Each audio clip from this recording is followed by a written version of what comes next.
So, spending the day catching up. Catching everybody up on some info that I said I was going to put up and never did. So, going back in time a little bit,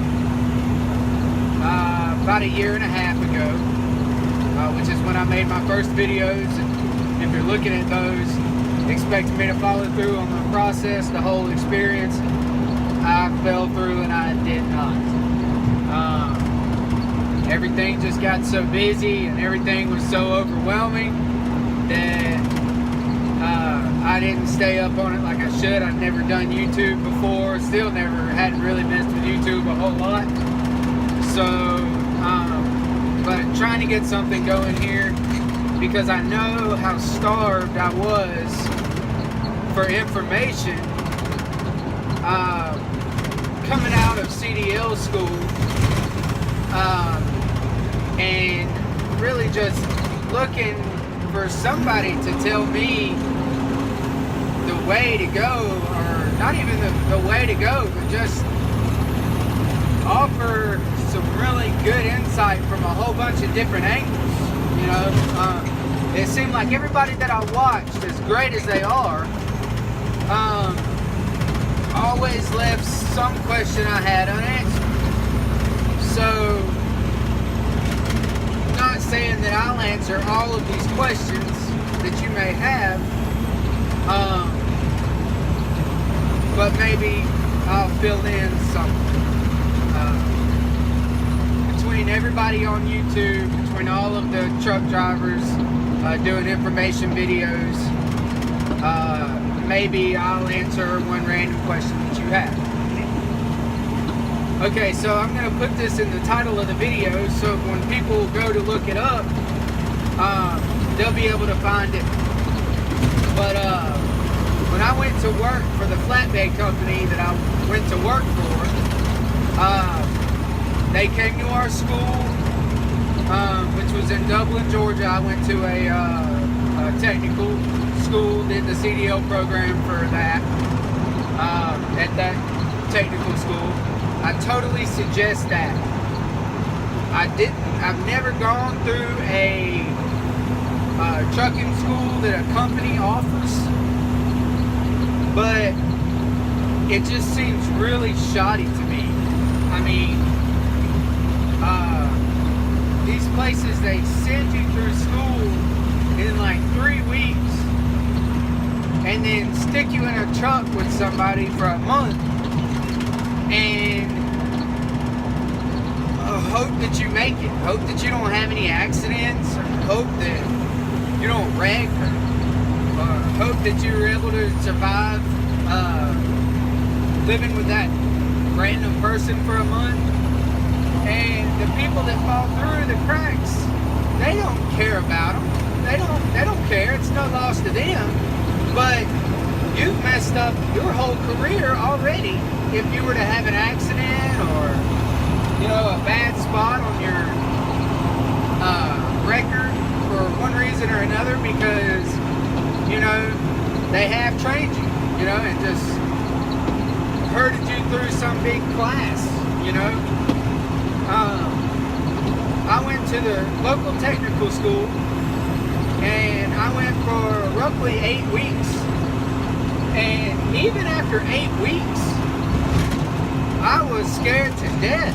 You know, like, I still felt like I hadn't learned enough, you know. And even at the technical school, their main goal is to provide you with the skills that you need to take your test and get your CDL. Their goal is not to make you a truck driver. It's not at all.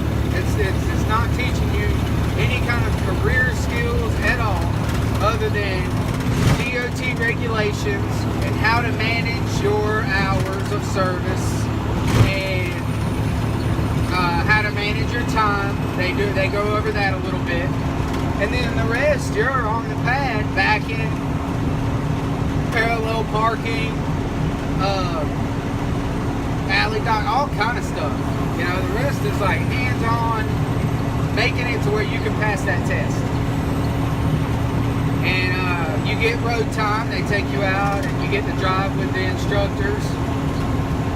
It was just a really cool experience. Met some cool people that I still talk to in that. So I'm going to give you the name of the flatbed company that came to our school and basically sold themselves to me. You know, it's a great career when it comes to you will never have to look for a job. I mean, people seriously advertise till they're blue in the face wanting you to come work for them because there's just not enough drivers out there. So the company that came to my school and advertised, among many, there was a bunch, but the one that caught my attention was CT Transportation. I think that stands for Coastal Transport. They're out of Savannah, Georgia. That's like 2 hours from my house. So I called him on the phone after I got out of school. We went through the process over the phone. Did my background check, DMV check, all that kind of stuff. And they invited me to come out. I go through all this in my other videos. So I'll skip over a big part of that. If you want to know, like how the orientation started and that whole process, go back and watch the first 2 videos that I put up, and I explained all of that. What I didn't get to is on in the process. I think I filmed on the last one that I did. I hadn't even started that day. So they put us up in a hotel, and they another thing that happened was when I got downstairs the morning after I made that last video, a bunch of other trainees were in the lobby of the hotel eating breakfast, and I saw a guy that was in my class. I had no idea he was going. We hadn't really talked after I got out of school. It had only been a couple weeks since I got out of school. To get through these gears so you could hear me. But he was in the lobby, and we got to talking. I was glad to see a familiar face. So was he. We hung out pretty much the whole time we were there. It was just cool to have somebody that you knew. So he had brought his truck. I had brought my truck, of course, but not my semi, but my personal truck. So we ended up not getting the shuttle. They had a shuttle that would take you back and forth between your hotel and the training facility. So we just took his truck. It was like 5 miles away, and basically you just go sit in a class every day. They just teach you about the company. You go sit in a class, you do a test drive the first day that you're there. All of their trucks are automatic. Half their fleet is International Pro Stars, and the other half of their fleet is Mac. But from talking with the trainers there, they were going back to Mac. That was their original company that they used for all their trucks. And they had tried International, and I don't know, they were wanting to go back to Mac. So I guess eventually they'll all go back to Mac. But all of their trucks are automatic. So we spent that week doing that. I had thought that you would test, or I thought that I would test, and if I did good enough on the test, I wouldn't have to go for an additional week of new driver training, which is for people who are just coming out of school. If you had more than a year experience, I think, they would just put you right in a truck with somebody, a trainer. You would ride for them for a week, and they would give you your own truck after that. So that wasn't the case for me being new, or any of the other guys that I was training with, because we were all new CDL drivers. So we had to go an additional week after our initial training. We had to stay there an additional week. They switched us to a different hotel for the second week because it was a different kind of class. It was at a different location. All of everything going on was only within a few miles of each other. So they took us out to a range at a local technical college, and they did like hands-on training with us for that week. Back in going through cones, we had like a checklist that we had to get checked off on every day, different skills, and did that for a week. They taught us how to talk, they taught us how to strap, which is really a good thing because me or any of the other guys had no idea how to do it. So did that. At the end of that week, they told us to go home for the weekend, and they would we would go out with we would call our trainer the next, I guess, Sunday evening, and we would have to find out where we were going to meet our trainer to get in the truck with them and ride with them. This company does Monday through Friday. You're home every weekend. I think they guarantee home every weekend. Now, judging from the trainer, that might mean that you get home late Saturday night and you're leaving out at lunch on Sunday. So you really only get one full day at the house sometimes. But a lot of times it would be Friday afternoon, you'd get home and you would need to leave out late Sunday night. Pretty much all the time. So they gave us the number, the name and number of the trainer that we were to get with. So I went home, spent the weekend with the family, called my trainer. He lived about an hour and 20 minutes from me. So I met up with him, and we rolled out. He put me right into the driver's seat. So depending on your trainer, you may not even get a chance to sit in the passenger seat and just look and observe for the first day or so. If it's the kind of trainer that I had, it'll stick you right in the driver's seat. The company seemed like a really good company. It seemed like they had everything figured out.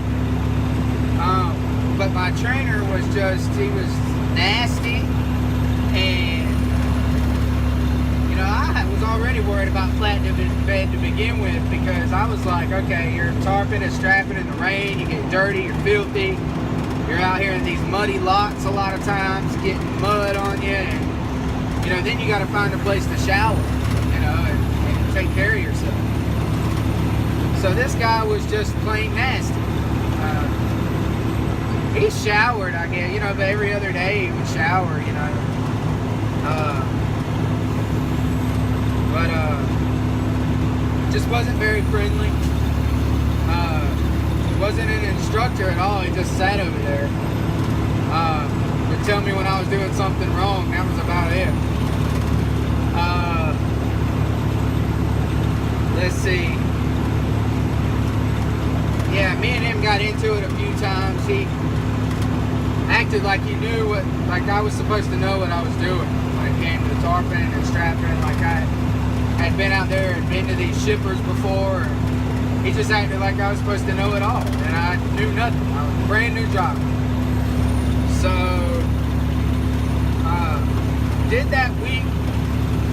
This company really does like the southeast, like North Carolina, South Carolina, Alabama, Florida, Georgia, and you go from point to point. You go from like South Carolina, you pick up, you'll take your load to, let's just say, Georgia, get unloaded, go somewhere else close by in Georgia, get loaded, take it somewhere else. We did the whole week, and I mean, it was like 1,100 miles. It was not good miles at all. And I think a lot of that had to do with that guy, because I mean, from what I heard, other guys that were in my class with me, they were getting good miles, and they stayed with the company. I really think that I just got a bad luck of the draw on a driver.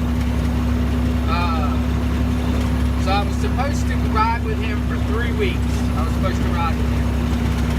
We came back on Friday after that first week. Been away from my family all week. And the guy that was in my class with me in my technical college, he had went out with his trainer too. He called me that Friday and was like, I don't want to do this. My trainer's a jerk. We didn't make any miles. And I said, yeah, I'm going through the same thing. So we kind of like, I don't know if we just like fed off of each other's like negative emotion or what, but we were like, nah, that's it, you know. So I called them and I bowed out, you know. But that is CT Transportation. They were really good people. They had really good people. Really, in all honesty, I probably should have just requested a new trainer. They told us that we could do that and that they would put us with somebody different. But see, when I went to this company, I knew about this other company that I mentioned in the video that I just did a few minutes ago, actually.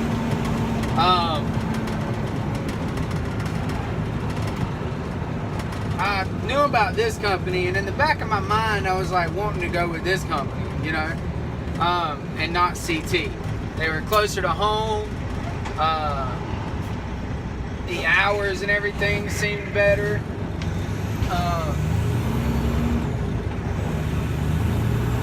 But it was just the hiring process was a lot more in depth.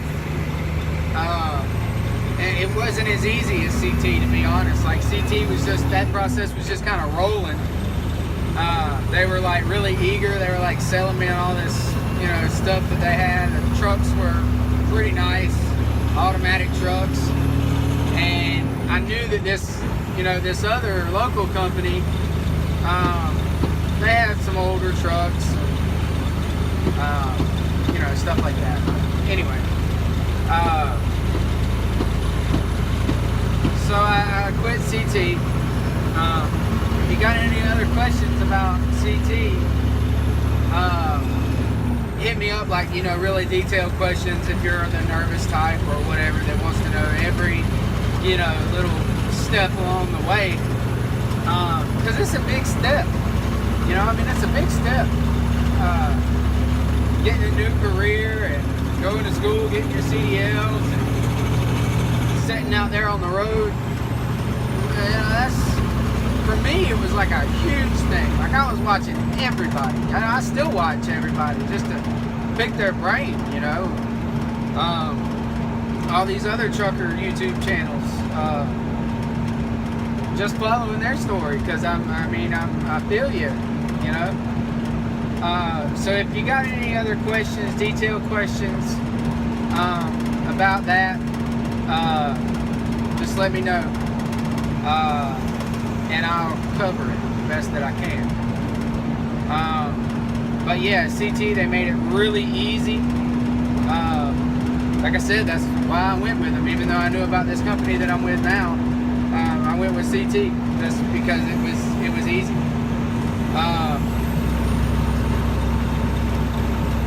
Yeah, so my next video, I'm probably gonna do some more in-depth stuff on where I'm at now, how I ended up getting into a day cab, and if that's right for you, because I love my kids, and I love my wife, and I love being with them. But some days, I just can't forget how easy it was being over the road, which was really good for this company because you're home every other day, every couple of days. And I didn't even work the weekend when I did that. I still made 3,500 miles a week. But it is easy compared to day cab. You think, oh, I'm going to get in the day cab and I'm just gonna have it made. It's just gonna be so awesome. I get to go home every night. I get to hang out with my family. It is work, man. It's work, I'm telling you. It's like a real job. Yeah, I mean, you know, I drive an hour at a time through the day, and it's not hard. Driving, you know, I get to do the same thing, which is good and bad. Good because I don't have to be nervous about where I'm going or what I'm doing. I know it like the back of my hand. I can probably do it in my sleep, you know, the same routes that I do every day. So there's no more of this being nervous about, oh, well, when I get to the address that I've typed into my GPS, is it going to be hard to get into? Is it going to be impossible to get into? Am I going to get lost? None of that. At the same time, it sucks really bad because you're doing the same thing every day. You get up, you get in your truck, you do the same exact thing every day. Or maybe a small variation of that, but it's monotonous. It gets monotonous. And, you know, when you're over the road, you hook up to your trailer, you leave out, you may not touch that trailer for 2 days, a day, you know? And then the next day, you'll drop it, you'll hook to something else, and you'll go and you may not touch that trailer for a day or a couple of days. Or if you're over the road, you might not touch it for 4 days or whatever. When you're in a day cab, man, I'm telling you, I'm gonna go to point A, I'm gonna hook up to a trailer, go through that process, let my landing gear up, hook up my glad hands, make sure the load is secure. Gotta climb up in the back of the trailer a lot of times, shut the doors, seal it up, slide my tandems. Then an hour later, I'm getting to point B. I get out, I do the same thing. Undo my glad hands, let my landing gear down, open the doors, slide the tandems, drop it, head around the corner, pick up another trailer, do the same thing. Like dropping and hook a trailer once every few days is no big deal. You know, you're like, oh, whatever, you know. Dropping hook trailers 12 and 13 times a day, it gets to be a little bit of work. Especially in the Georgia sun, 90 degrees, and you got this whole list of stuff that you got to do whenever you drop and hook a trailer every hour or every 45 minutes. And when you do that so often, you're going to run into things like, well, my landing gear is bound up and won't let up. The spotter yard truck dropped the trailer with the landing gear down too far, and now I can't lift the trailer down because there's too much weight binding up the landing gear, and I can't back my fifth wheel under it because it's too low. All kind of crap. I'm telling you, it gets to where it sucks, but in the end, you get to go home every day. You get to go to your bed, you get to see your life, your place every day. And there's been a lot of times where I think I did this for the enjoyment of the job. I wanted to enjoy what I do, and I wanted to make good money. Well, I also wanted to be home, and I knew that that was a sacrifice that I was going to have to make. But when I was offered the day cab position, I thought, well, I can still do what I love, and I can be home every day. And it was actually less money. Probably $200 or $300 less a week, to be honest. Since then, they bumped our day cab people up, way up, and now it's about equal to what the guys that are over the road are making. But I gotta put in like 10, 11 hours a day, sometimes 12 hours a day to make that kind of money, you know. But I'm off every weekend, you know. Park the truck in my yard on Friday and don't go back out until Monday. So there's pros and cons. I won't get into all that right now. This video is getting a little long. It's already going on 25 minutes. And I know I never can stand it when people ramble on. So if you got any questions, hit me up. maybe in some later videos we can talk about some different day cab stuff that doesn't require so much work. Some stuff that I thought about leaving this company to go do, and why I haven't done it yet. Hit me up in the comment section if you like the video. Like it, hit that like button thing. I'm not real good with any of this yet, but we'll see how it goes. We'll talk to you later.